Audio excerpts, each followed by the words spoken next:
Is research outcome for researchers or for the people to cause change and desired transformation that we want? Is the change we want to see in our world synonymous to the expected change in the system, violence, the climate pollution, the water pollution, the injustice we see around the world? Universities around the world produce millions of research every year, including thesis, dissertation. Knowledge is increasing, but wisdom, the change we desire, is reducing. I don't know what your answer is, but mine is a no. The effect of knowledge is wisdom, and wisdom brings about solution. And the solution in turn brings about transformation.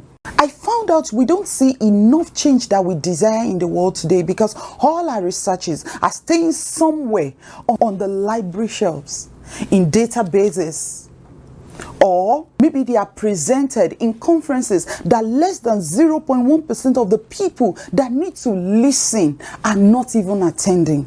Now, what can we do?